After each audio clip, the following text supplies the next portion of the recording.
Am I against teaching my children that equity is the answer and they, as white children, are the problem?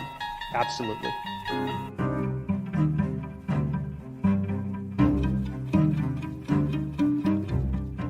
Don't be afraid to speak out for your kids because they are voiceless and they rely on you. You should be afraid of them rooting for socialism by the time they get to middle school.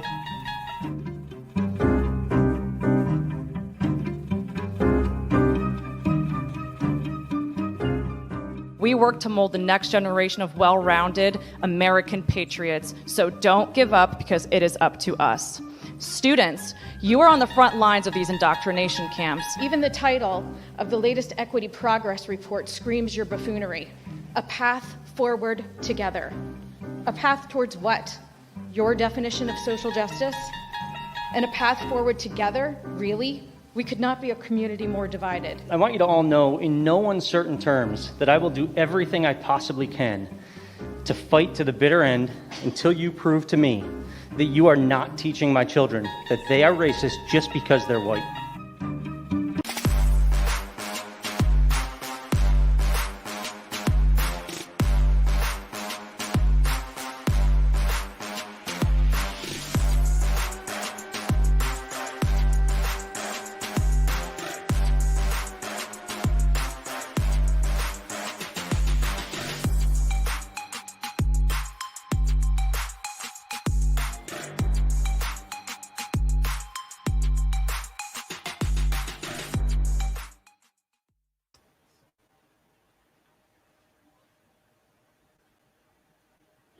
Happy Monday and welcome back to another episode of Black versus the Board of Education. My name is Miss Laureen, and before I even get into that foolishness or that whatever that was that we saw at the top of the hour, I'm going to go ahead and kick it to my co-host so they can introduce themselves, let you know who's in the building today, and we'll get into the discussion. So Anaya, I'm going to start with you. Go ahead and introduce yourself, love.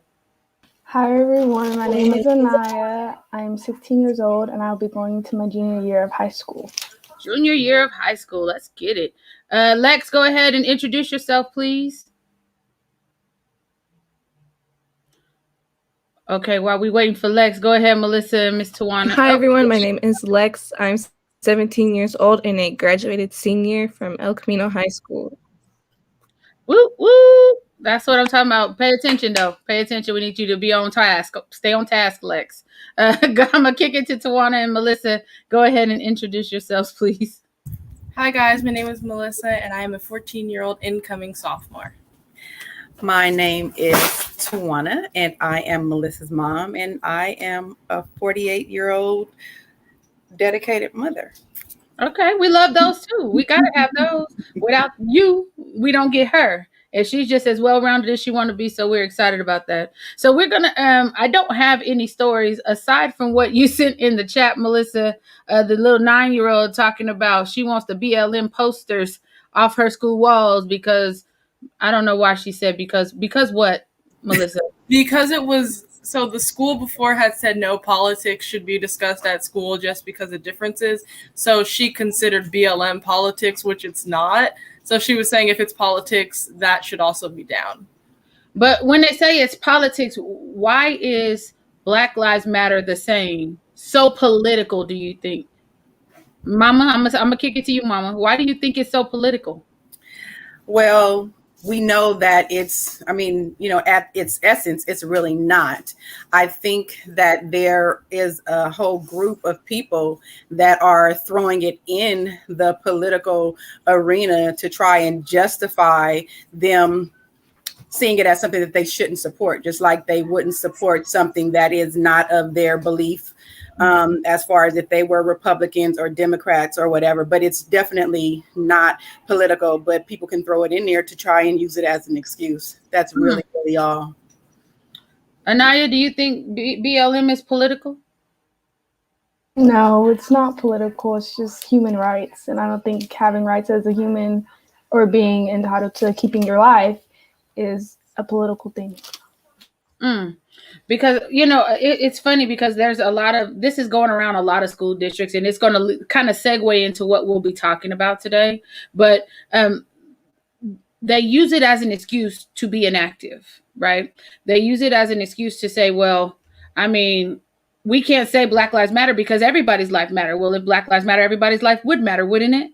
And so it's just like we keep going on this hamster wheel talking about the same thing over and over again. And that resets the clock so they don't have to get active on really making sure that these campuses are environments that accept and welcome Black students, period. And Lex done went somewhere, but that's good because I was showing enough about to throw it to her. So today we're going to be talking about it's like this buzzword for the last couple of weeks: CRT, critical race theory, and the push for equity. Why is it such a problem? What are they afraid of in terms of critical race theory? What are they afraid of? What do you think, Melissa? Why do you think it's such a hot button issue? I think that they're afraid of us really realizing, like, not just Black people, but also white people, their counterparts, realizing the history behind oppression that they caused. They don't want us to learn about it, and they most certainly don't want the people that caused it to learn about what really happened. And I think about that all the time. And it seems like they are internalizing when we say oppression or we say something is racist, we're talking about systemic racism. This is not an individual thing. This is a system that was put in place to basically treat Black students as second-class citizens. Anaya, what would you say to that? What would I say to your first question? I think that they're scared that if people learn about history, that white people are going to feel powerless, or the racist white people are going to feel powerless, that people know what has happened in the past, and they're standing up and not trying to just let it be swept under the rug anymore. Yeah, I agree with that. I think that, a lot of times when we're talking about, and I think that they just learned this term because I don't think that they're applying it correctly. I think they're just like, yeah, we don't want anything. But what is wrong with learning history? What's wrong with that, Tawana? So see, that's the problem. So when you know about history, it makes you aware and responsible. And in the school, especially in the school setting, when you are a history teacher, you are literally the gatekeeper of knowledge. That's your job. So when we're talking about making something like just learning about other cultures, especially Black culture, to not teach it, to me, does a disservice to everybody, because Black history is American history. Without us, there really is no thriving America. And the fact that they would have to give us as much credit for so much of what America is today, that's problematic for a large amount of people who only want to see us as something that is, bad or negative or, definitely powerless, so when we start to implement those types of things in school, it raises the awareness of Black kids.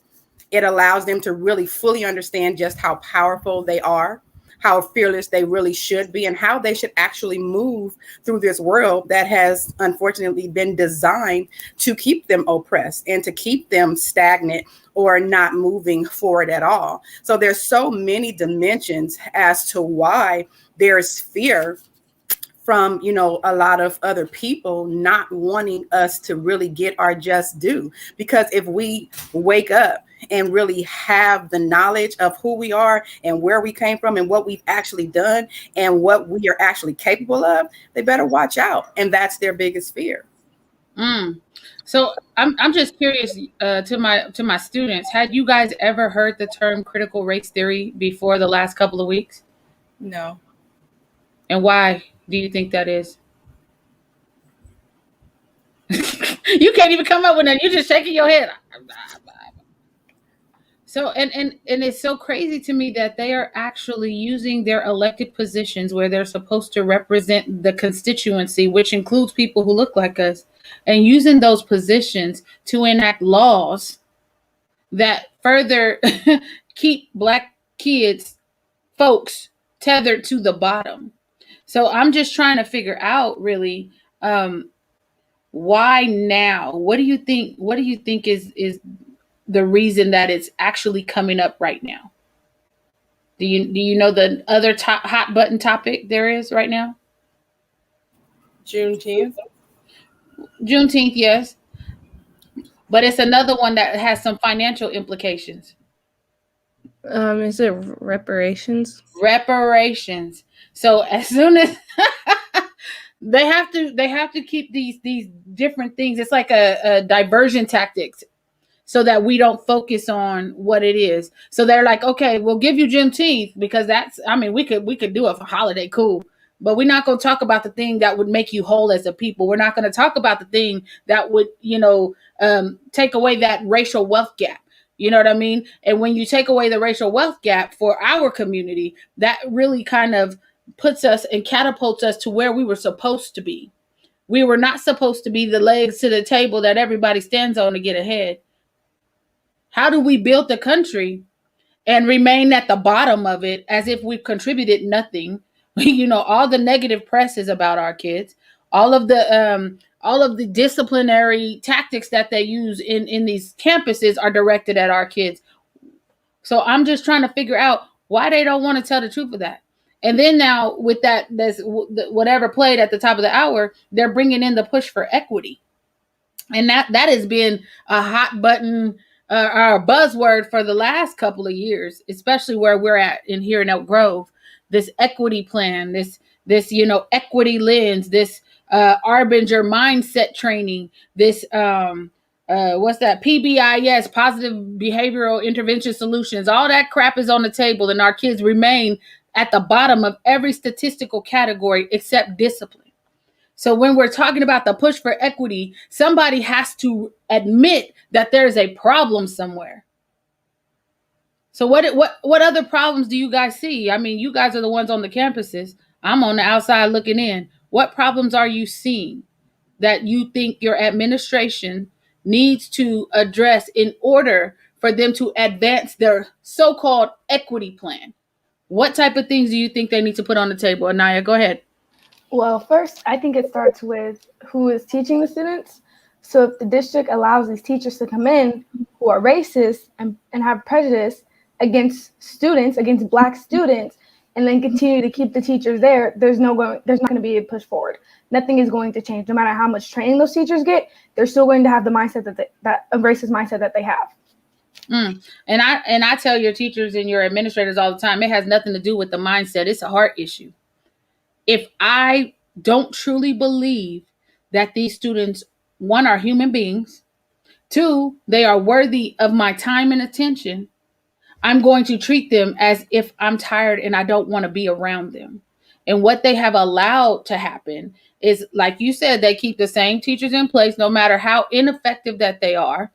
They don't question them. They talk about these evaluations. I'm not sure what they're evaluating them on, because I think they need to start looking at the teachers who are sending kids out multiple times.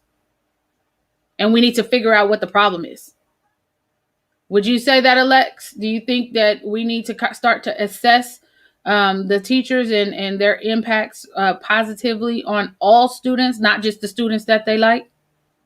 Yes, I agree 100%, because I know there's a lot of people during school will be like, oh, I had this one teacher who really helped me and they really got me going with my journey. And you don't hear that story with a lot of Black students, and just in general, you don't really hear that story just with students that often. So when you do, it's rare, and we know it's even slimmer for our Black students in school. So we really need to look at the teachers. How are you teaching your kids? How are they pinpointing their kids? How are they flagging our Black students as well? And how much do they value our education? Because I know a lot of teachers see us as a price, as a paycheck. If they're coming into class, are they passing classes? And sometimes they don't even care. So we need to assess if they value our education. We need to assess if they're valuing our time and our effort that we're putting into the class, because a lot of students do, but they still won't put in the effort back. So we need to make sure that they're keeping the same energy that students are, and that they're also reaching out to their students as well, because it really should be in their best interest for us to pass. but not only to pass, to be good students as well and make sure we're okay. Yeah, and I would agree. Yep, Pops, I agree. It's designed to keep us in place. But what is that place? And we talked about this last week. My place is where I say it is. And I do think that because of my skin tone or my hair texture, I get away with a lot more things that other people probably wouldn't. And I acknowledge that there's a privilege in the fact that I worked at the Capitol. There's a privilege in the fact that I've taken police academies and I've been trying to learn the different systems and how they interact with our students. It's a privilege that I know a lot of these administrators in these different districts because I'm going in there and I'm fighting for our students. But I think about the parents or the people that are not as active as I am. And I think about how their children matriculate through this system that continually, starting at age 3, where they are identifying Black boys as emotionally disturbed, age 3. And they're going through this system where they think that it's okay, that they need extra training to treat Black children like they're human beings. Why are we spending millions of dollars to train teachers, and not just white teachers? There's anti-Blackness amongst all cultures, and including some of these other Black folks that ain't from America. There's anti-Blackness. So when we're talking about anti-Blackness, that is not to say that we're only going to focus on one people, although those people are mostly the ones in charge, but we have to look at it holistically. Anti-Blackness is a thing. Nobody likes to say the word Black. I don't know if y'all have noticed that your teachers and administrators, they don't like to say the word Black. It makes them uncomfortable. And so when I was sitting in here and I was talking to one of the superintendents, I was like, why do you all need extra training to treat Black children like they're human beings? And he told me, because of racism. And I'm like, finally, now that we put a name to the problem, now we can develop stuff, to kind of fix the problem. But without naming the problem, we can't fix the problem. What do you think, Ms. Tawana? What do you think? That's the absolute truth, and I remember, growing up and being, classified as, as Black. And then somewhere along the line, African American came into play. And in our house, it was still Black. My mom was married to an ex-Panther, and it just was what it was. There was we wasn't playing with the words.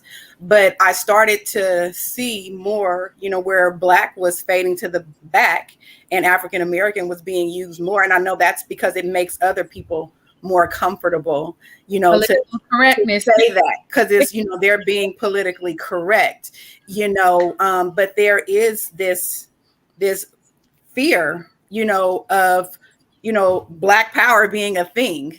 Because I think at the end of the day, they know that if, the majority of us learn how to really use, Black power, in the best way that we possibly can, that it's game over for us ever thinking that we're at the bottom as a whole. And more parents are going to come in demanding better for their children. They're going to come in, flipping over tables, so to speak, getting their points across and saying, no, this is completely unacceptable. And it won't just be, I have to go to work, or I have to do this. I mean, they will literally lose it in order to make sure that everything is going correctly on those campuses so that our children can be treated, fairly as equals to their counterparts. Because just like you were saying, it really is a heart issue, because if you're a teacher and you can look at a child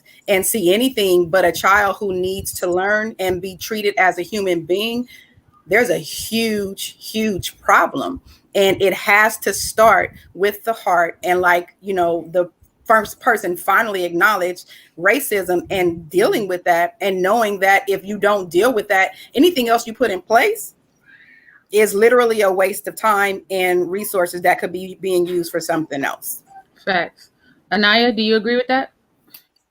I 100% agree. And I do think that we need to start asking those questions and being more direct, like you did, Ms. Noreen, saying, why we need to spend all this money for trainings just for a group of kids to be treated equally. And I never thought about that myself. And then when you said that, I was like, oh, yeah, why is that needed? I know why it's needed, but I've never asked it to anybody else. I've never heard anybody else at my school ask anybody else that. So I do think it's like really, really important to go to the bigger names in schools, because they're the people teaching your principals, your vice principals, your teachers. At the end of the day, they're the like end all be all. Like they're the root of the problem, I think.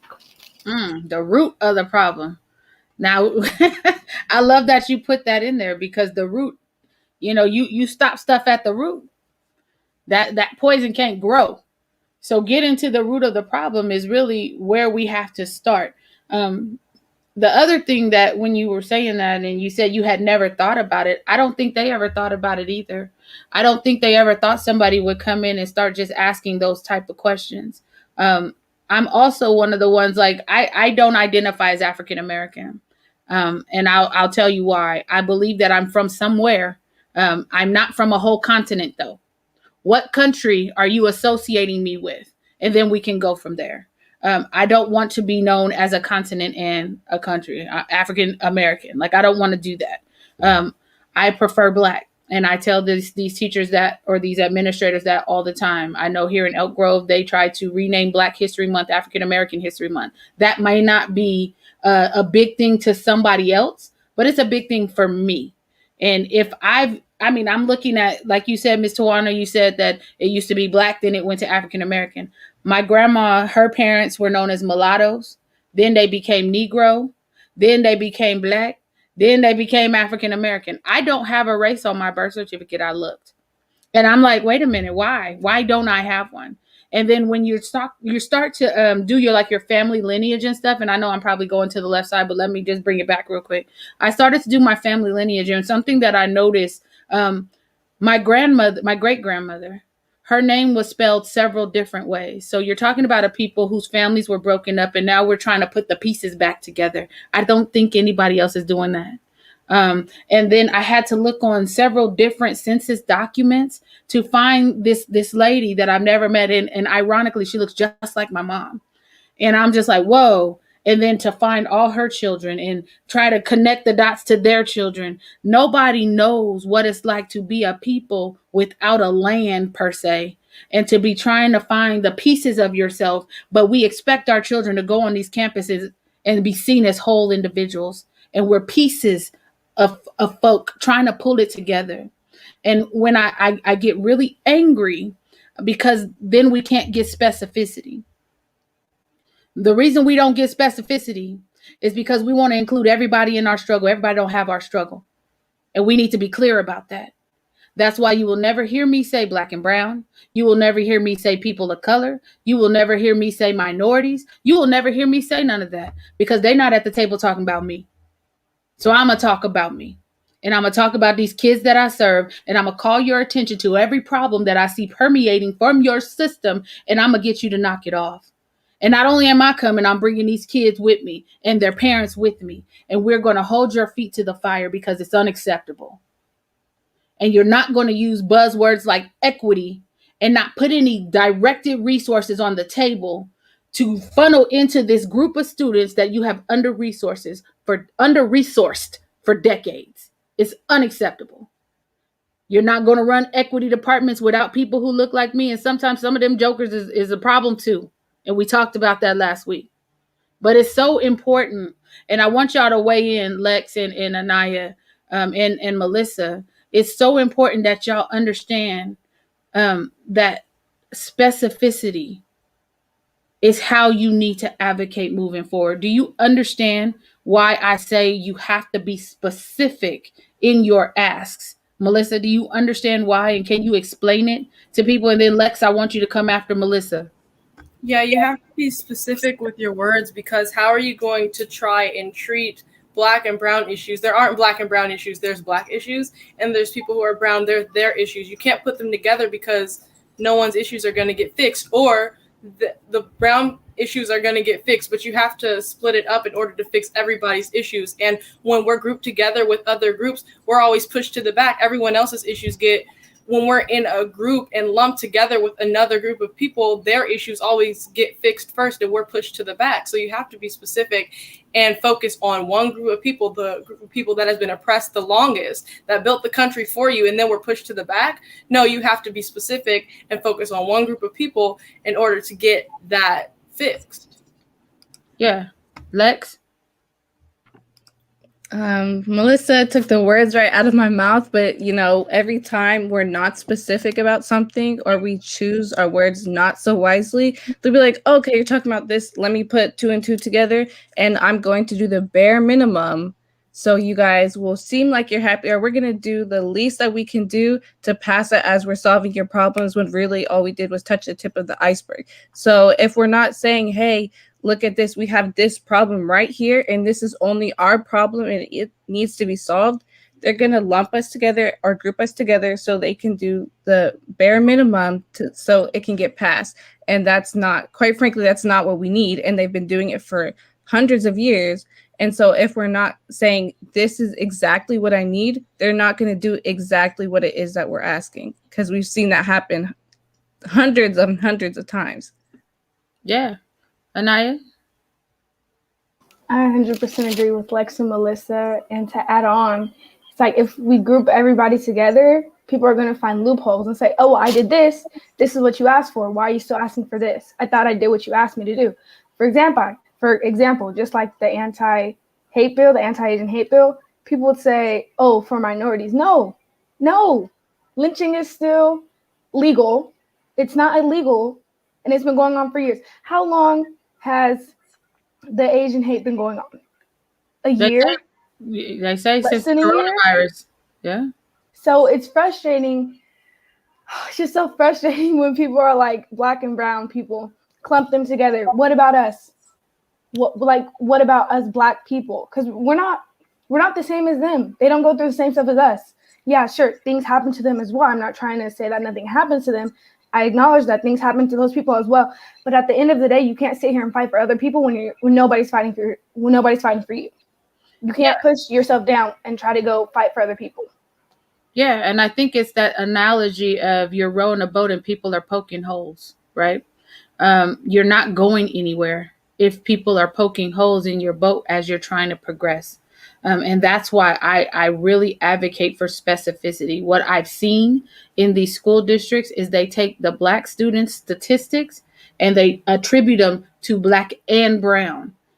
But because y'all gotta get in here and start learning how to read documents and read graphs and read, these things. But students who are the majority in a district should not have comparable discipline numbers to students who are the least in the district. And if you look at the Black statistics, they are most of the time the least in the district, besides, I think, Native Americans. They are the least, but they have the most discipline infractions. They have comparable numbers to the largest population, which is the brown students.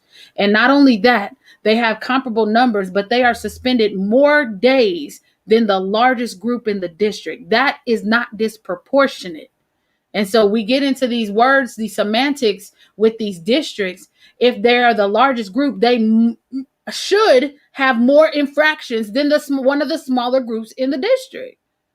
And so nobody wants to talk about that, and they want to just use semantics. And I'm very, very clear. Then they want to say, well, foster kids. They want to say homeless kids. They want to say economically disadvantaged kids. Break those down and show me the disaggregated data of where Black students fall. And they get mad. And I don't care. That's what they get paid for. Find me the information. It's not my job to go in there. You just give me the information. Or I'll just wait till the San Diego State produces their report, and I'm going to just bring their numbers to you since you won't produce it yourself. And so, again, when we're talking about equity, we have to understand that equity is giving everybody everything they need to be successful. Not what you want to give them, not giving them everything the same. It's giving everybody what they need to be successful. And if Black students are at the bottom of every category, there should be directed resources to every category where they are the bottom at to help them lift up. I don't believe in the rising tides lifts all boats. All the boats ain't sinking. It's one boat sinking. And so until we start to get that in our spirit, that nothing is going to change until we change our outlook on stuff, until we change the way we engage politically, because we're immature politically too. We be like, oh, we just gonna vote blue no matter who. What you asking for? What are you putting on the table? This is part of equity. Those so-called black leaders that just want theirs, while the rest of us are trying to, scrape and crawl for just the bare minimum. We gotta stop that too. We're not doing this anymore. What you saying, Mama? I see your earring shaking. We can't afford that. We cannot. Business as usual can no longer be what we're about. We have to be specific about who is supporting us, who is showing up for us, who is doing the work for us. And if you're not, and you don't really have a plan, then we need to question, like, why don't you have a plan? And if you do keep saying that you have a plan, well, what does that plan look like? What does it include? How does that really impact us as Black people? Because if it doesn't, I don't care about just talking about minorities. I don't care. And I've been, in situations as well. And, they're like, oh, minorities or, the children of color. And I'm like, okay, well, what about the Blacks? And I'm like, children of color, what color? I just want to be specific. I want to know who we're talking about. You know what I mean? And then I can't remember what you said. Lex, were you unmuting? What were you about to say? I was just gonna add on to basically, not only do we have to question what our leaders are running for, what exactly they're saying they're going to do for us, but we need to hold them accountable once they get those positions. And we need to make sure that once you get in there, you're still doing what you said you were going to do. And if they're not, we have to say something about it, because a lot of people be like, oh, we did our part, we got them there.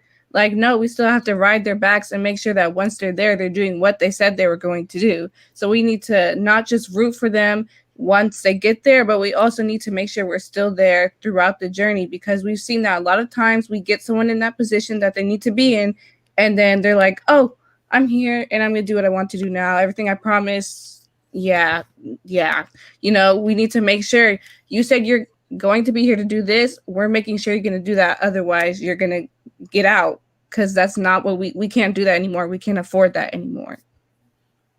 And we got to stop with this performative stuff. I don't want to see no more people in the Congressional Black Caucus taking the knee. Get your behind up and do your job. Juneteenth is a federal holiday. Great. For somebody.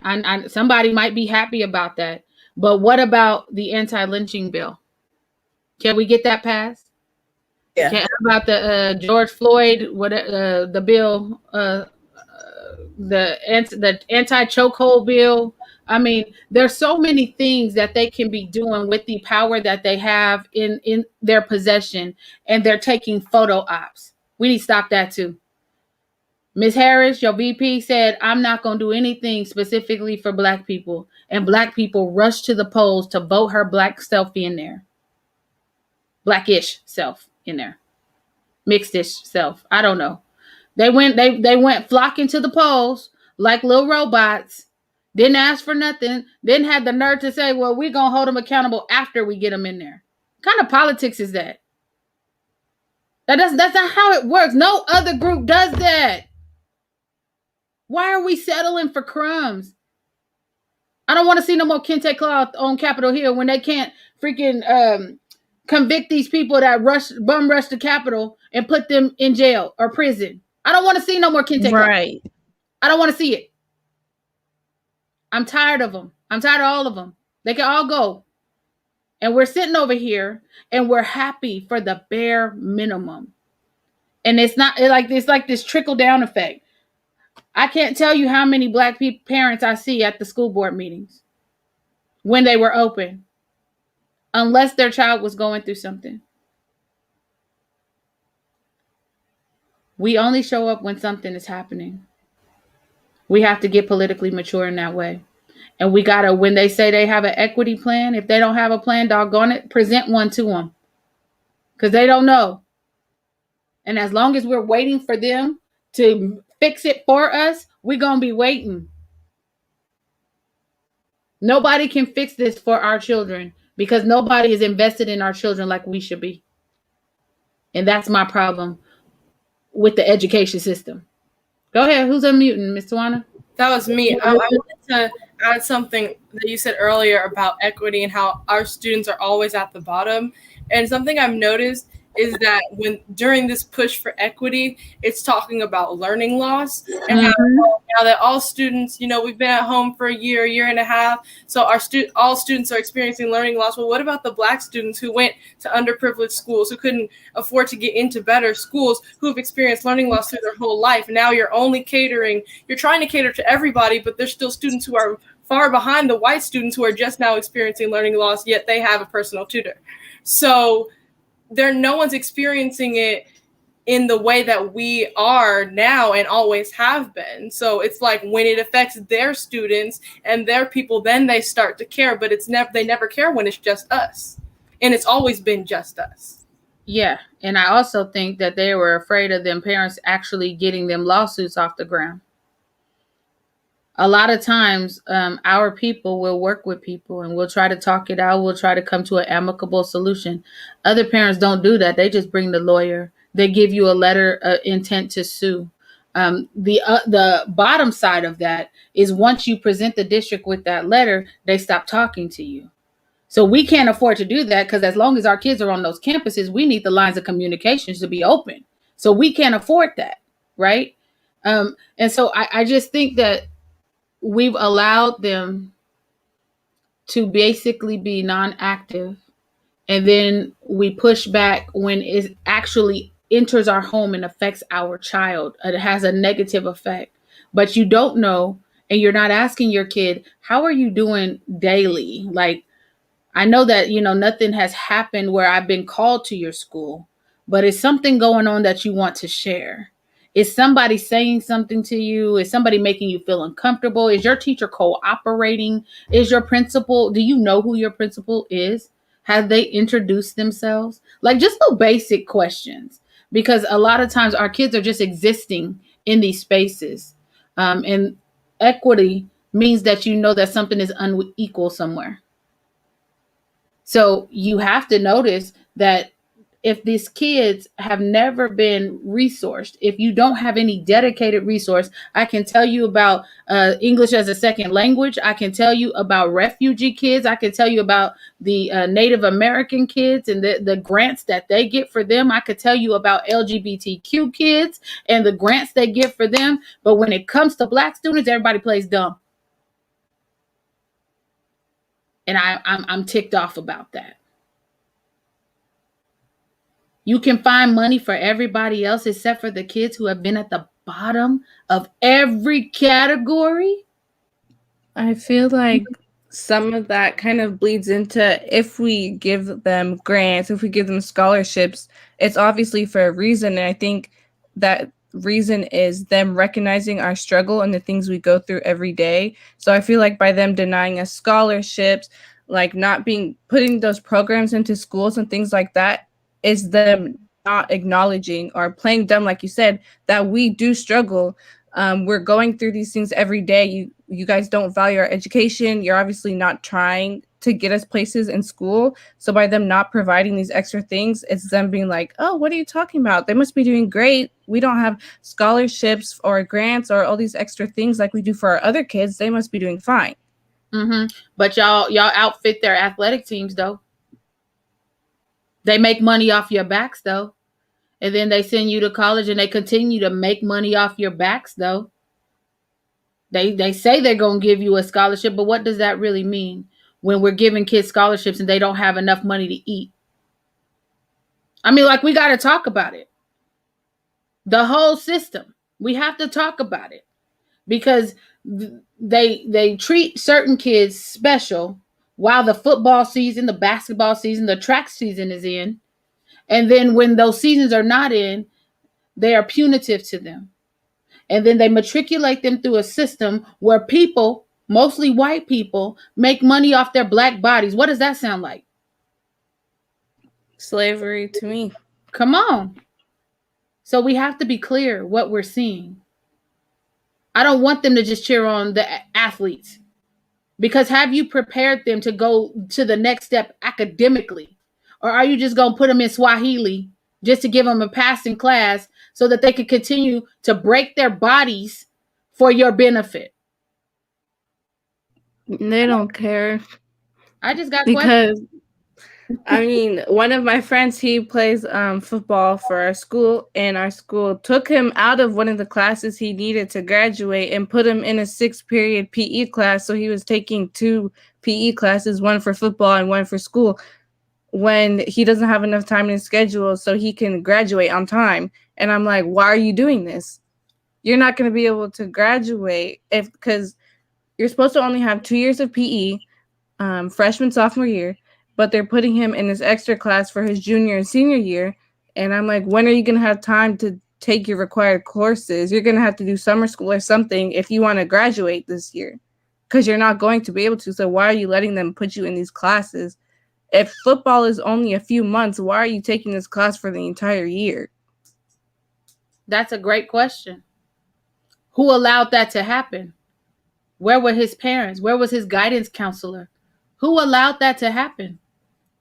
Those are the questions that we need to ask, right? Yep. Why are we allowing that to happen? That's absolutely unacceptable. Who does he go to? An extra PE class? We already know that our kids are athletic. An extra PE class for what? Weight training? I know they used to do that, during football season, or I don't know. These kids play double sports sometimes to try to, heighten their chances of getting a scholarship, an athletic scholarship. But what is the purpose of putting them in classes that when they are not the required courses? Then what do they do? Where is he going? Did he graduate, Lex? He did graduate. I'm not sure where he's going to college. But yeah, his counselor never talked to him. If it was probably because his coach was like, you need to get your grades up so you can play the next game. Go talk to your counselor. It was never, hey, I need you to go talk to your counselor. It's off season. Your grades are looking a little rough. Never saw that type of communication. It was always, are your grades good? Because I need you this season. We got to stop that. And the thing is, one of his coaches was also black too. So the coaches wasn't looking out. They just want to win. Well-being. The coaches want to win. That's their job, to win. That coach is not his teacher. That coach is not his guidance counselor. That coach is not his parent. Where the hell the parents at? Like ooh, girl.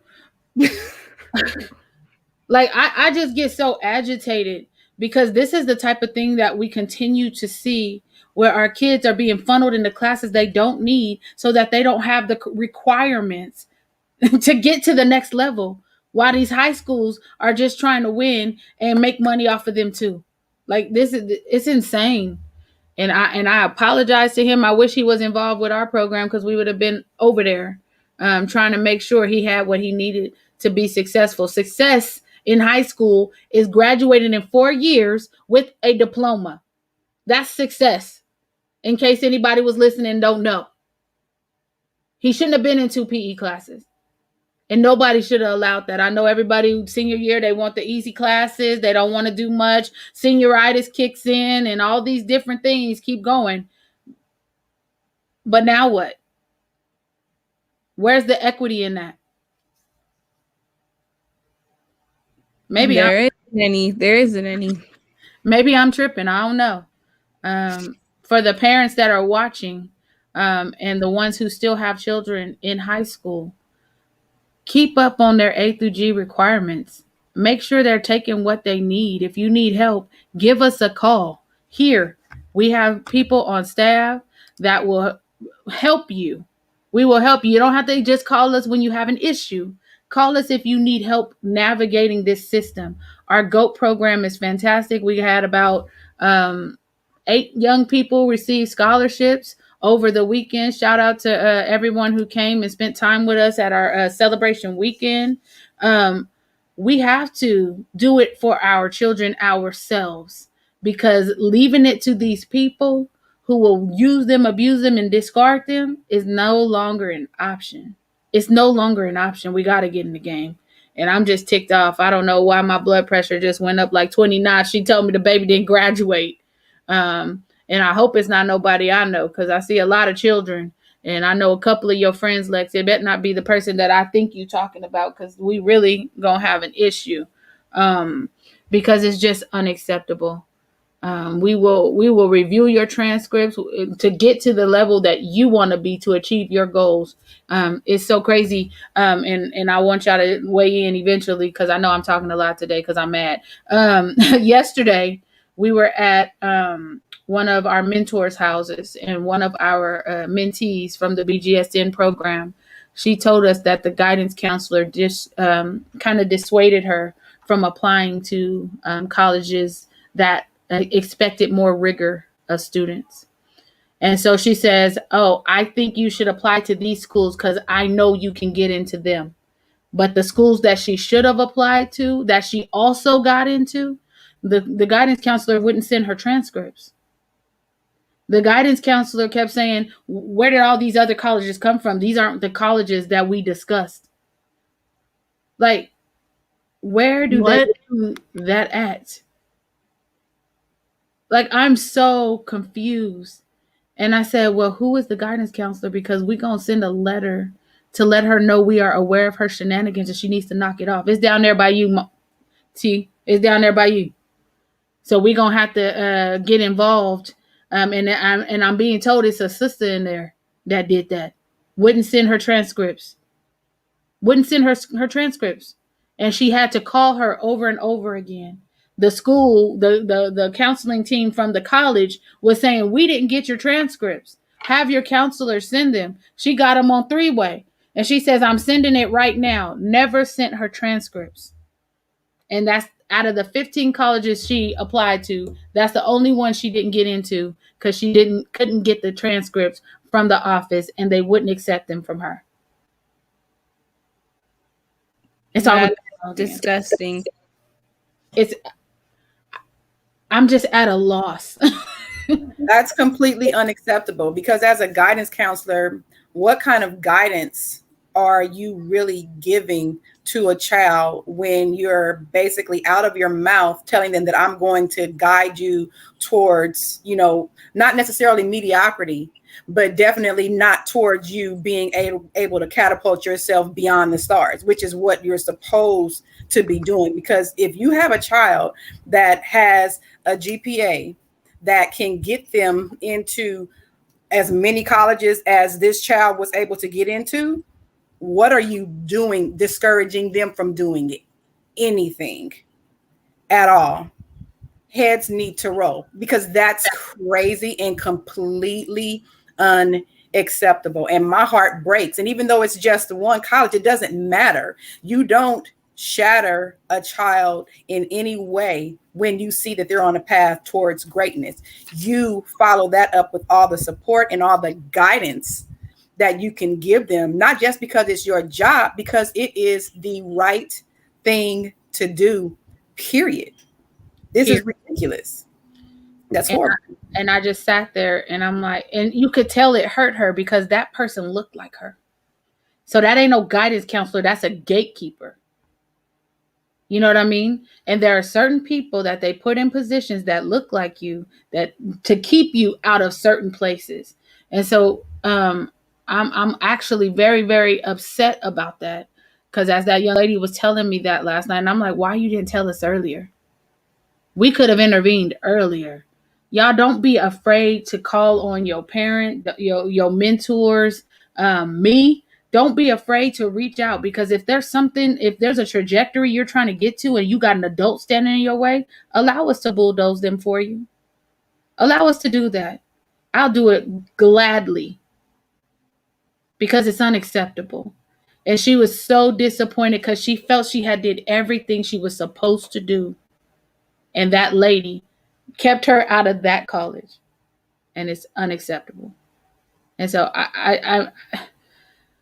yeah, when I say it's Black versus the Board of Education, understand, I mean that. It ain't African American versus the Board of Education. It's Black. Because the way, I'm not politically correct. I'm not. I don't want you telling me who you think you are, who you think I am. I'm going to tell you who I am. I'm not going to allow you to attribute words to me. If we can work with pronouns, we can work with preferences. My preference is that you say black to me. And everybody else can tell you their preference and their pronouns. It's unacceptable that our children have to fight everybody just to get to the next level. And they're trying just to survive. What do you think, Anaya?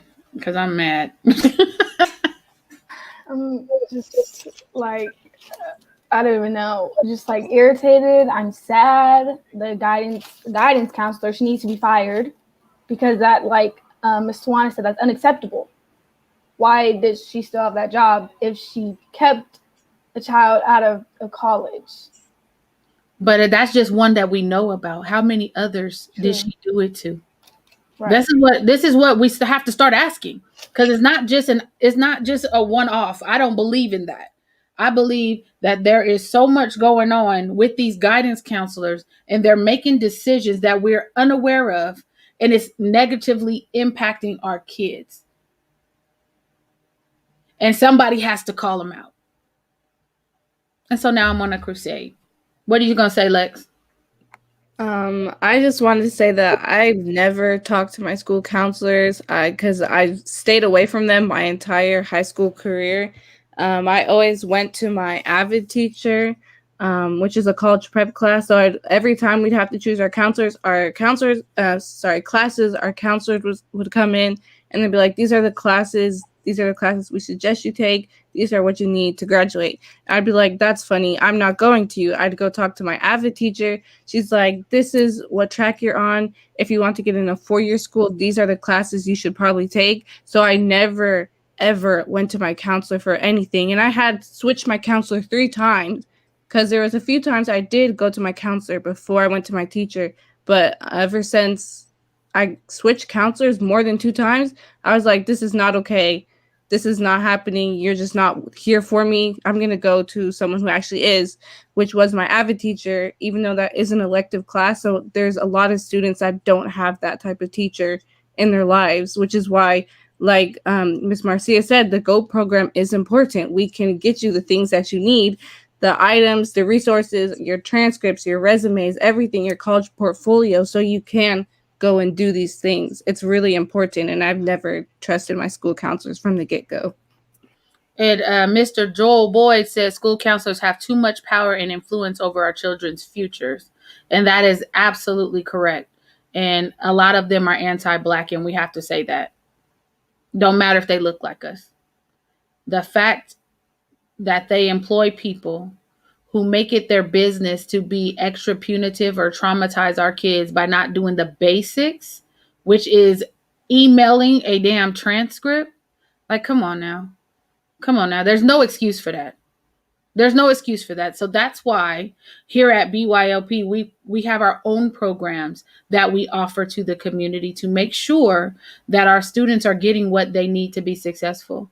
And that means that if you need, like Ms. Marcia said, or like Lex said, your college portfolio, you need help with your college essay, you want us to take a look at the transcripts to make sure you're in the right classes to achieve the goal you have, we can do that too.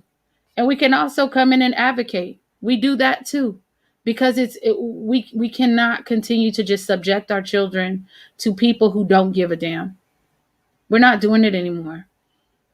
And so I'm just beside myself today, you guys, because I see that this weekend was so beautiful for a number of reasons. But as we held our graduation, we heard our students were going to Cornell, they were going to UC Santa Cruz, they were going to Hampton. If y'all remember, some yell it out at me. Spelman, Morehouse.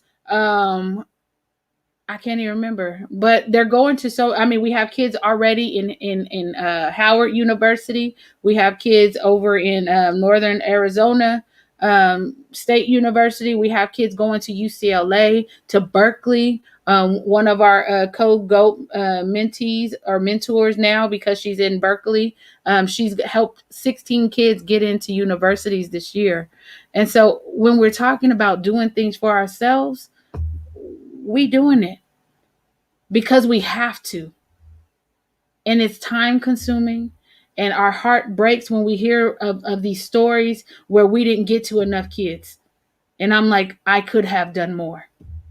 And that's why I get upset.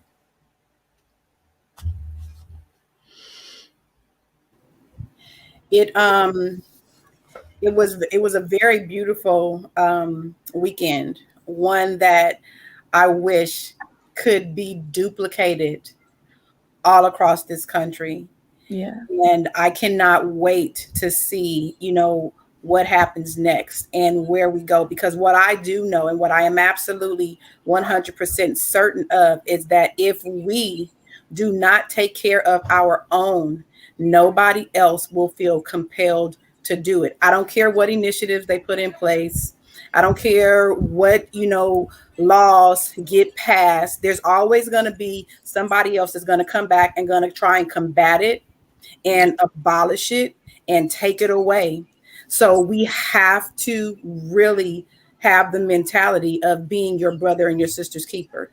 We absolutely have to. So the things that, just in this last year that I have experienced, with the wonderful organization that, you have in place and all these other, parts of it where the boys and the girls and, the families and all of those things, it's like, it's amazing. And I applaud you and I applaud your team because I know that it's a village and I know that it's not just one person, but the work that is being done here is absolutely necessary. And I am very proud to be a part of anything that you guys do, mostly because I know that it will not stop.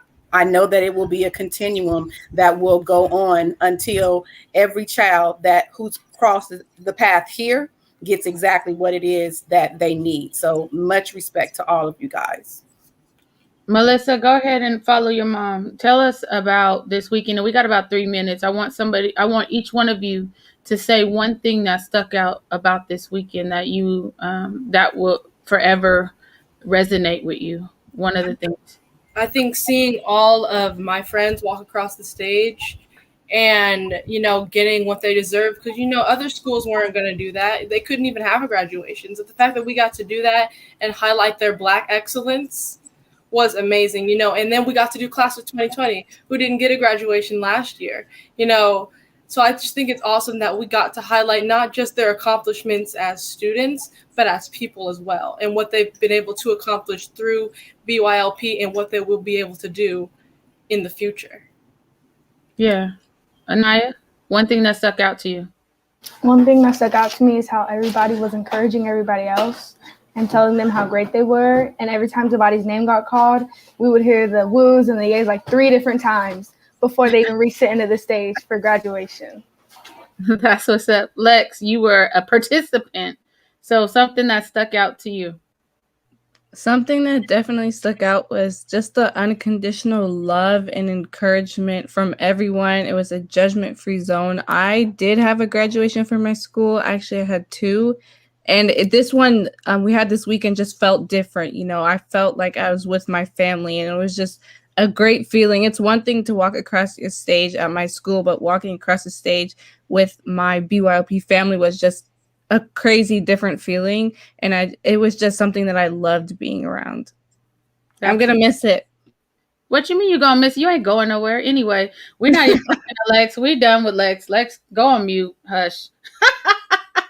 Lex thinks she done got rid of me, but you heard Jalen's speech, right? All it took was one text and he was right back in the fold. You ain't going nowhere.